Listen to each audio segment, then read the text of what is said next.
વિદ્યાર્થી મિત્રો, આજે આપણે ધોરણ 12ની અંદર અર્વાચીન યુગની ચિત્રકલા ચેપ્ટર નંબર 1 નો જે ચિત્રશૈલી છે એ શૈલીની અંદરની મુગલ કલા, કાંગડા શૈલી અને વર્તમાન આધુનિક અર્વાચીન કાળની ચિત્રકલા કેવી છે એના વિશે ચર્ચા કરીશું. આ ત્રણેય શૈલીઓ ભારતીય ચિત્રકલામાં અત્યંત મહત્વનું સ્થાન ધરાવે છે. એમાંથી બે શૈલીઓ એ વર્ષો જૂની છે અને એકની એ વાત કરવાની છે કે એ શૈલીમાંથી અત્યારે ચિત્રકારો કયા પ્રકારનું કામ કરી રહ્યા છે એના વિશે આપણે વિસ્તૃત ચર્ચા કરીશું. અગાઉ આપણે પાલ, જૈન, રાજસ્થાની અને રાજપૂત શૈલીની ચર્ચા કરી હતી. એ જ ચેપ્ટરનો આગળનો ભાગ છે મોગલ શૈલી. આપણે જાણીએ છીએ કે મોગલ શૈલીની અંદર જ્યારે બાબર ભારતમાં આવ્યા હતા અને એને મુસ્લિમ સલ્તનતનો પાયો નાખ્યો અને પોતાનો વિસ્તાર વધાર્યો. એમની સાથે સાથે કેટલાક ઈરાની ચિત્રકારો પણ ભારતમાં આવ્યા અને ઈરાની ચિત્રકારો અને ભારતીય ચિત્રકારોનું બંનેનું સંમિશ્રણ થઈને એક જે નવી ચિત્ર શૈલી અસ્તિત્વમાં આવી એને આપણે મોગલ શૈલી કહીએ છીએ. આપણે આગળ જોઈએ તો મોગલ બાદશાહ હુમાયુના અવસાન પછી તેમના વારસદાર અકબર ગાદીએ આવ્યા હતા અને અકબરે ચિત્રકલાને પ્રોત્સાહન આપી અને આગળ ચિત્રશૈલીને વધાવ્યું હતું. ઈરાની અને સ્થાનિક રાજપૂત શૈલીના કેટલાક ચિત્રકારોની મદદથી એક નવી ચિત્ર પદ્ધતિનો જન્મ થયો, એને જ આપણે મોગલ શૈલી કહીએ છીએ. ખાસ કરીને જોઈએ તો મોગલ શૈલીમાં મનુષ્ય પાત્રોનું ચિત્રાંકન બહુ જ લેટ થયું છે. શરૂઆતમાં પાત્રો અને કુદરતી દ્રશ્યો આપણને વધારે જોવા મળતા હતા. ત્યારબાદ જહાંગીર જે ગાદી આવ્યો તો એને ચિત્રકલા અને શિલ્પ સ્થાપત્ય કલામાં ખૂબ રસ હતો અને કેટલાક ચિત્રકારોને તેમને પ્રોત્સાહન આપ્યા અને ચિત્રકારોના એમના રસના કારણે કેટલાક પોર્ટ્રેટ પેઇન્ટિંગ, વ્યક્તિ ચિત્રો જેને આપણે કહીએ છીએ, અને સ્ત્રીઓ પાત્રોના કેટલાક પેઇન્ટિંગ કલાકારોને પ્રોત્સાહિત કર્યા અને એવા માનવ પાત્રો મોગલ શૈલીનો એક મુખ્ય ભાગ બન્યા. આ ઉપરાંત જ્યારે અંગ્રેજો ભારતમાં આવ્યા અને એમની સાથે સાથે કેટલાક પશ્ચિમી ચિત્રકારોની શૈલીની અસર પણ મોગલ શૈલી ઉપર આપણને જોવા મળે છે અને પશ્ચિમી કલાકારો જે પ્રકારનું કામ કરતા હતા, જે પ્રકારનું પેઇન્ટિંગને લાઇટ એન્ડ શેડ કરતા હતા, એ જ વસ્તુ આપણને મોગલ શૈલીમાં પણ ક્યાંક ક્યાંક પેઇન્ટિંગમાં જોવા મળે છે. આમ તો મોગલ શૈલીની અંદર ખાસ કરીને શિકારના દ્રશ્યોવાળા પેઇન્ટિંગ વધારે છે અને તે દરબારી હતો જે મોગલ શૈલીમાં, મોગલ કલાઓમાં દરબારોમાં પણ ચિત્રકારોને સ્થાન પ્રાપ્ત થયું અને ચિત્રકારોના પ્રોત્સાહનના કારણે જહાંગીરે કુદરતી અને ખાસ કરીને પશુ પક્ષીઓના પેઇન્ટિંગ એમને બહુ ગમતા હતા અને મોગલ શૈલીનો શ્રેષ્ઠ ચિત્રકાર એટલે કે મંસૂર, આ ચિત્રકાર પક્ષી ચિત્રોનો ખૂબ સારો ચિત્રકાર હતો અને એને પણ મોગલ શૈલીમાં ખૂબ સારું પ્રોત્સાહન પ્રાપ્ત થયું. આમ કે તો મોગલ શૈલીમાં કયા કયા વિષયો ઉપર આધારિત ચિત્રો થયા છે? એક તો શિકારના દ્રશ્યો, ત્યારબાદ યુદ્ધના દ્રશ્યો, રાજમહેલના ચિત્રો અને રાજાઓના પરાક્રમ આધારિત પેઇન્ટિંગ મોગલ શૈલીમાં વધારે આપણને જોવા મળે છે. આ ચિત્રમાં તમે થોડું નજીકથી જોશો તો આમાં રાજાના પરાક્રમ આધારિત પેઇન્ટિંગ થતા અને કોઈક જગ્યાએ આવું ઉર્દુ શૈલીમાં લખાણ પણ જોવા મળતું હતું અને પાત્રોની વિશેષતા ખૂબ સરસ છે. એક જ ચિત્રમાં અનેક પ્રસંગો દર્શાવતા હોય એવા પેઇન્ટિંગ પણ એ સમયમાં થયા અને આમાં મર્યાદિત રંગોનો ઉપયોગ દ્વારા પણ એક સુંદર પેઇન્ટિંગ તૈયાર કરવામાં આવતું હતું. અને આ બધા ચિત્રો છે એ ઉર્દુ ગ્રંથો બાબરનામા, શાહનામા અને અકબરનામામાં પણ આપણને એનો ઉલ્લેખ જોવા મળે છે. મુગલ શૈલીમાં લખાણ અલગ કાગળ ઉપર અને ચિત્ર અલગ કાગળ ઉપર તૈયાર કરવામાં આવતું, જેના કારણે ચિત્રકારોને ચિત્રમાં જોઈએ એટલી જગ્યા મળી રહેતી હતી અને વ્યક્તિ ચિત્રો એટલે કે પોર્ટ્રેટ પણ ખૂબ આ શૈલીમાં આપણને જોવા મળે છે. રંગોની અંદરની પારદર્શકતા, બિલકુલ બારીક, જેને આપણે એમ્બ્રોઇડરી વર્ક કહીએ છીએ, એવું ઝીણવટભર્યું અલંકારિક એટલે કે ડેકોરેટિવ, જેને આભૂષણ આપણે માં પેઇન્ટિંગ કરતા હોઈએ એ પ્રકારનું બારીક કામ પણ અહીંયા જોવા મળે છે. અને સાથે સાથે એમને બેકગ્રાઉન્ડની અંદર પણ ક્યારેક મહિલાઓના પેઇન્ટિંગની અંદર ગાલીચા છે, ફ્લાવર પોટ જેવા આકર્ષક દેખાય તેવું ચિત્રાંકન પણ એમને કર્યું છે, અને એ પણ એટલું જ આકર્ષણ કહી શકાય. મુઘલ શૈલીમાં ખાસ કરીને 4-5 કલાકારોનો ગ્રુપ બનાવીને કામ થતું હતું, એટલે કે એક જ પેઇન્ટિંગમાં અનેક ચિત્રકારો કામ કરે એવું પણ બને. તો ચિત્ર તૈયાર થાય પછી તેને એક સરસ રીતે મઢવાનું, એટલે કે ફ્રેમવર્ક કરવાનું, વ્યવસ્થિત રીતે સજાવવાનું, એની બોર્ડર આપવાની, એ રીતે કરવાથી ચિત્રને એક પ્રકારનું આકર્ષણ લુક મળતો હતો. અને એક સમયે લાંબા સમય સુધી પણ ચિત્રને ટકાવી શકાય એ પ્રકારની ટેકનિકો પણ એ સમયમાં ચિત્રકારો કરતા હતા. આ પેઇન્ટિંગ મોગલ શૈલીની ઘણા વર્ષો ચાલ્યું, પણ છેલ્લે ઔરંગઝેબના સમયમાં ચિત્રકારોને રાજ્યાશ્રય મળતો બંધ થયો, અને એના કારણે ચિત્રકારો મોગલ સામ્રાજ્ય છોડીને કેટલાક પેઇન્ટર્સ હિમાલય તરફ જઈને વસ્યા, ત્યાંની ખીણ પ્રદેશોમાં જઈને પોતાને આજીવન આશરો પ્રાપ્ત કર્યો. એટલે એમ કહી શકાય કે ઔરંગઝેબના સમયની અંદર મોગલ કલાનો મૃત્યુગંટ વાગી ગયો હતો. એ પહેલાંના ચિત્રકારોએ આ શૈલીને પ્રોત્સાહિત કરી અને સદીઓ સુધી મોગલ શૈલીમાં ખૂબ સરસ ચિત્રાંકન અને પેઇન્ટિંગ આપણને થયા છે, જે ભારતીય સંસ્કૃતિમાં એક આગવું સ્થાન ધરાવે છે. મોગલ બાદશાહ ઔરંગઝેબના સમયમાં ચિત્રકારો મોગલ સામ્રાજ્ય છોડીને આજુબાજુના જે પહાડી વિસ્તારમાં ગયા, ખાસ કરીને સતલજ નદીને પૂર્વે હિમાલયના ખીણ પ્રદેશમાં જઈને એઓ વસ્યા, જેથી રાજાના સિપાહીઓ ત્યાં સુધી પહોંચી ન શકે. અને ત્યાં જઈને એમને જે ચિત્રશૈલી તૈયાર કરી, જેની અંદર પહાડી વાતાવરણ આવે, કુદરતી દ્રશ્યો આવે, સરસ મજાના ફૂલ છે, વૃક્ષો છે, એવા બધા ચિત્રો જે તૈયાર કર્યા જે શૈલીમાં, એ શૈલીનું નામ છે કાંગડા શૈલી. તો કાંગડા શૈલીની અંદર ચિત્રકારોએ એનો જે મુખ્ય વિષય કે એ તો કુદરતી દ્રશ્યો અને પહાડી વસ્તુઓ આપણને ત્યાં જોવા મળે છે. આ ઉપરાંત આ શૈલીનો એક મુખ્ય વિષય છે એ છે કૃષ્ણ ભક્તિ. હવે ચિત્રકારો પાસે એવું બંધન નહોતું કે રાજાની પ્રશંસા જ કરવા માટે પેઇન્ટિંગ બનાવવા. તેઓ સ્વતંત્ર હતા અને તેમને જે ગમે તેવા વિષયો આધારિત એમને પેઇન્ટિંગ કર્યા છે. અને ખાસ કરીને આપણે ભારતીય સમાજની અંદર પ્રજા ધાર્મિક હોય છે અને ધર્મ એના મુખ્ય કેન્દ્રમાં હોય છે, એટલા માટે ભગવાન આધારિત એમને પેઇન્ટિંગ કર્યા છે. આ ઉપરાંત રાજનશૈલીના કેટલાક વિષયોનું પણ એમાં આપણે રિપીટેશન થયેલું જોવા મળે છે. અને મેં તમને કહ્યું કે પહાડી વિસ્તારની અંદર પહાડિત જે નેચર છે એ દ્રશ્યો પેઇન્ટિંગનો એક મુખ્ય ભાગ પણ કહી શકાય, અને એ પેઇન્ટિંગને વધારે સુંદર બનાવવા માટે પણ ઉપયોગ થયો છે. ખાસ કરીને ઘણીવાર આપણને ધુમ્મસ દર્શાવતા અને આવા પ્રકારના વાતાવરણ, એટલે કે પહાડી વિસ્તારની અંદર આવા પ્રકારના ચિત્રો અને કુદરતી દ્રશ્યો આપણને વધારે જોવા મળે, અને એનો ઉપયોગ ચિત્રકારોએ પોતાના ચિત્રોમાં ખૂબ સરસ યુઝ કર્યો છે. જાણે આપણને એ પેઇન્ટિંગ જોઈને એવું લાગે કે અજંતાના ચિત્રો જોતા હોય, એ પાત્રોમાં લયયુક્ત નજાકત છે, કુદરતી દ્રશ્ય છે, અને પારદર્શક વસ્ત્રોવાળા પણ કેટલાક ચિત્રો એમને તૈયાર કર્યા છે. ચહેરાઓ ખૂબ સરસ, એટલે કે રૂપાળા પોર્ટ્રેટ પણ સુંદર બનાવવાનો પ્રયત્ન કર્યો છે, અને મુખાકૃતિ એટલે ચહેરા ઉપરની સ્માઇલ બનાવવાનો પણ એ ચિત્રકારોએ ખૂબ સરસ પ્રયત્ન કર્યો છે. કાંગડા શૈલીમાં સ્ત્રી પાત્રોનું આલેખન ખૂબ સરસ રીતે થયું છે.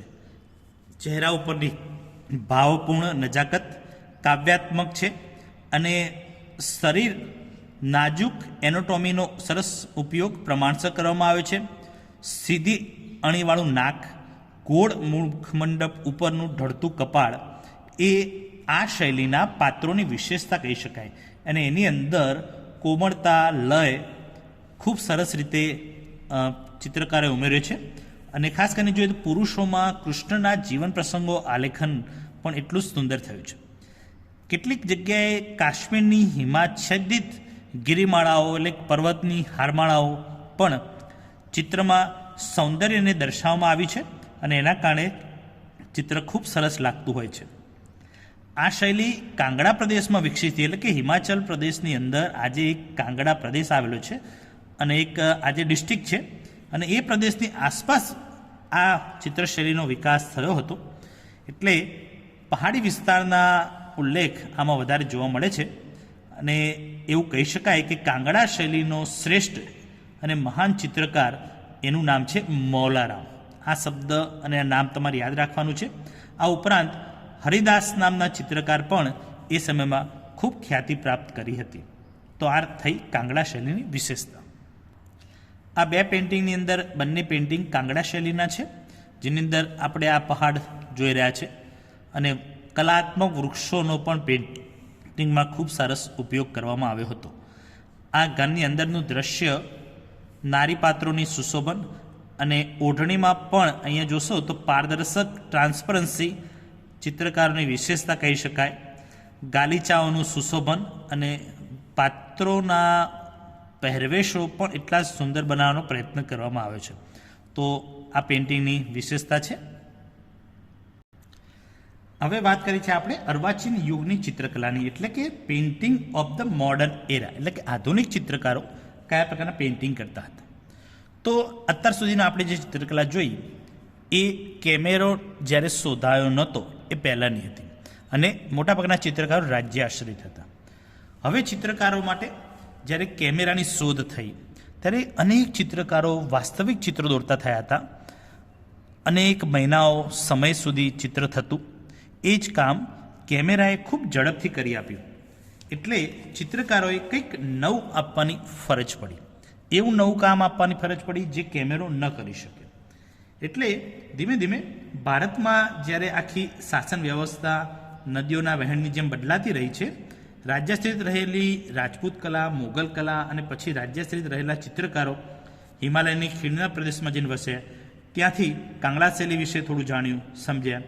અંગ્રેજો જ્યારે ભારતમાં આવ્યા ત્યારે અંગ્રેજોની સાથે કેટલાક ચિત્રકારો પણ આવ્યા અને એ સમયમાં ત્યાંની ફાઇન આર્ટ્સ કોલેજની ચિત્રકલા શીખવાની જે વ્યવસ્થા હતી એ ભારતમાં પણ આવી અને ધીમે ધીમે ધીમે ધીમે પેઇન્ટિંગ જે યુરોપીય આર્ટિસ્ટ જે કામ કરતા હતા એ કામ ભારતીય ચિત્રકારો જોયું. યુરોપીય કામની અંદર ખાસ કરીને જોઈએ તો લાઇટ એન્ડ શેડવાળા પેઇન્ટિંગ જોયા. ગ્રીક આર્ટ, ઇટાલીના કેટલાક શારીરિક શાસ્ત્ર એટલે કે એનોટોમિકલ ફિગર સમજવાનો પ્રયત્ન થયો અને ધીમે ધીમે ચિત્રકલાનો પ્રસાર અને પ્રચાર થયો.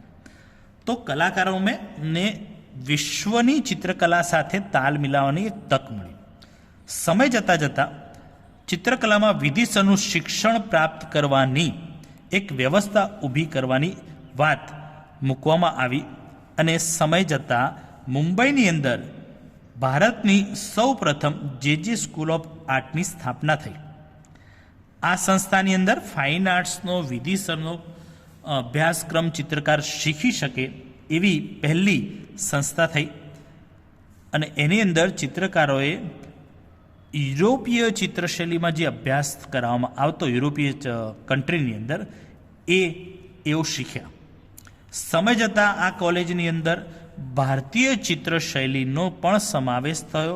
ભારતીય સંસ્કૃતિ આધારિત શિલ્પ અને સ્થાપત્ય પણ શીખવવામાં આવતું હતું. ભારતની અંદર સૌથી ખ્યાતિ પ્રાપ્ત પ્રથમ ચિત્રકાર એવું કહી શકીએ તો એ છે રાજા રવિ વર્મા.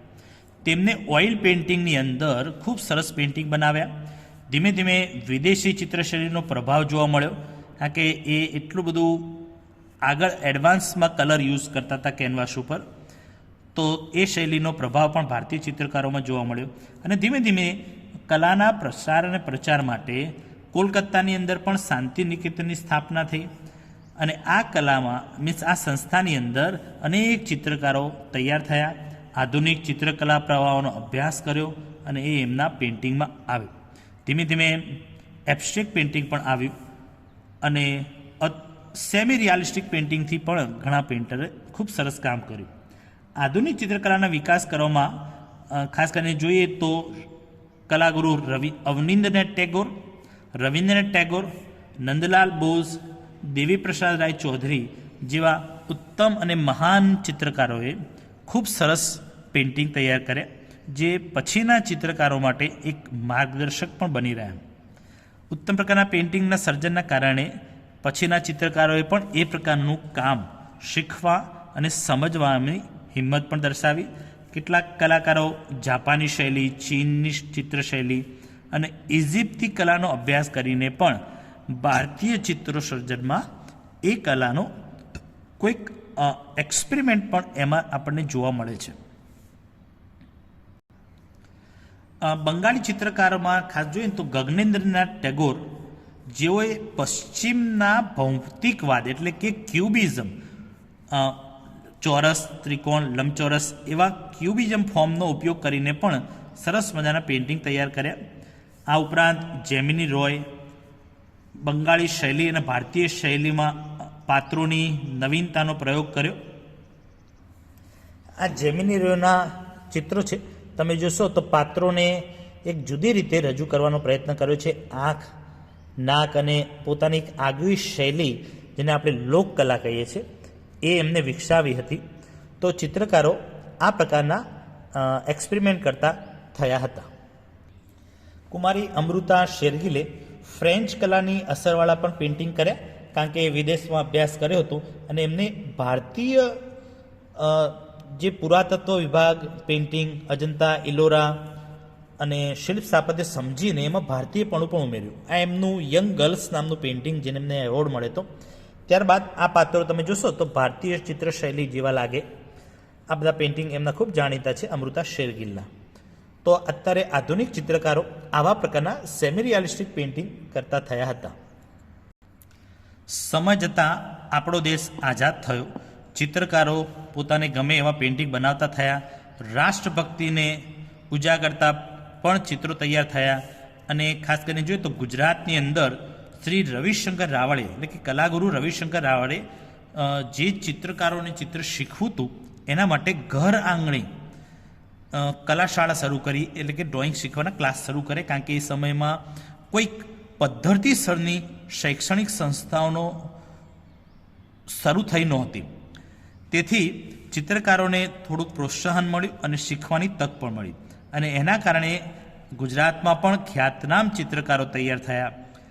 આ ઉપરાંત રવિશંકર રાવળે કુમાર નામનું એક મેગેઝિન શરૂ કર્યું હતું, જે માસમાં એકવાર પ્રકાશિત થતું હતું અને જે આજે પણ એ કુમાર પ્રકાશિત થઈ રહ્યું છે, જેની અંદર ચિત્રકારોના પેઇન્ટિંગ છપાતા, ચિત્ર વિશેની વાતો છપાતી, જેના કારણે પ્રચાર અને પ્રસારના કારણે ચિત્રકારોને ઘણું બધું શીખવા મળતું.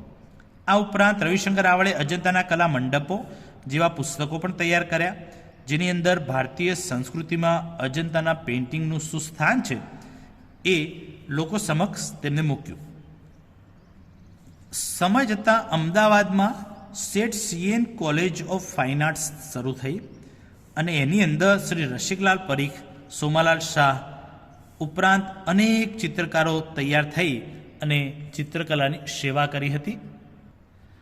આ આપણે રસિકલાલ પરીખનું પેઇન્ટિંગ ખૂબ જાણીતું ચિત્ર છે દેવદાસી, જેની અંદર વોટર કલરનો કલાત્મક ઉપયોગ આપણને ખાદી પેપરમાં જોવા મળે છે. તો ચિત્રકારો થોડીક વોશ મેથડ પદ્ધતિથી સેમી રિયાલિસ્ટિક પેઇન્ટિંગ આ છે. બેકગ્રાઉન્ડ જો તો મોનોક્રોમ કલરની અંદર અને પાત્રનું રેખાંકનમાં લાઇટ કલર, જરૂર મુજબનું કમ્પોઝિશન અને એક કલર ઉપર બીજો કલર ચડાવતા અંતિમ આ પ્રકારની ચિત્રશૈલી, જેમાં ભારતીયપણું આપણને અહીંયા જોવા મળે છે. આ ઉપરાંત ભારતની અંદર પ્રયોગશીલ ચિત્રકારોએ પોતાના પેઇન્ટિંગમાં અવનવા અનુભવ અને પ્રયોગો દ્વારા એક શૈલી પોતે વિકસાવી. ભારતના અન્ય ચિત્રકારોમાં જોઈએ તો એનએસ બેન્દ્રે જેવાએ પણ મૂર્ત, અમૂર્ત એટલે કે એબ્સ્ટ્રેક્ટ આકારોને પણ સુંદર રીતે રજૂ કર્યા છે. અહીંયા આ ચિત્રમાં તમે જુઓ છો કે કે.એસ. કુલકર્ણી નામના ચિત્રકારનું આ સુંદર ચિત્ર છે, જેમાં માનવ પાત્રનો ઉપયોગ કરીને આકારોમાં ફેરફાર કરી અને ચિત્ર કર્યું છે. આ પ્રકારના ચિત્રોમાં આપણે એબ્સ્ટ્રેક્ટ પેઇન્ટિંગ કહી શકીએ. કેટલાક પેઇન્ટર્સે આકારોનો પણ ચિત્રોમાં ખૂબ સરસ ઉપયોગ કરીને ચિત્રો તૈયાર કર્યા છે. આગળ જોઈએ તો ભૂપેન ખક્કર, ગુલામ મોહમ્મદ શેખ, રાઘવ કનેરિયા, જ્યોતિ ભટ્ટ જેવા ઘણા અનેક ચિત્રકારોએ પોતાના ચિત્રોમાં અવનવા પ્રયોગો દ્વારા આધુનિક કલાનો પ્રાયો નાખ્યો એમ કહી શકાય. આધુનિક ચિત્રકારોમાં જોઈએ તો રંગ ઉપરાંત ધાતુ, પતરા, લાકડું, રેતી આવી સામગ્રીનો પણ ઉપયોગ થતા લાગ્યો. આજે જ્યુટ છે, ફોઇલ પેપર છે, સ્પોન્જ છે, એવું વસ્તુઓનો ઉપયોગ કરીને પણ પેઇન્ટિંગમાં પ્રયોગો થઈ રહ્યા છે. પેઇન્ટિંગમાં ખાસ કરીને ભાવપૂર્ણ ચિત્રોની જગ્યાએ હવે કારીગરોવાળા ચિત્રો એટલે કે પ્રયોગાત્મક ચિત્રો આપણને વધારે જોવા મળે છે. અને પશ્ચિમની હવામાં પલટાયેલા કેટલાક ચિત્રકારો પરંપરાગત શૈલીનો ઉપયોગ કરીને વિષયોથી ઉપર જવાનો એક પ્રયત્ન કરવામાં આવ્યો છે.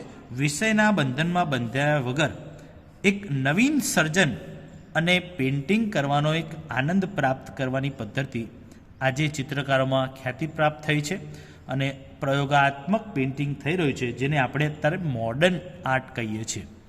તો આજે આપણે વાત કરી કે ભાઈ ચિત્રશૈલી જે અગાઉથી શરૂઆત ભારતમાં ચિત્રકલાનો જ્યારે શરૂઆત થઈ ત્યારથી લઈને આજની ચિત્રશૈલીમાં કયા કયા સમય પ્રમાણે પરિવર્તનો આવ્યા એની આ ચેપ્ટરમાં આપણે ચર્ચા કરી છે. તો મહત્ત્વપૂર્ણ લાઈન જે કરી છે એમાં તમે અભ્યાસ કરજો અને પરીક્ષાલક્ષી તૈયારી કરજો. Thank you.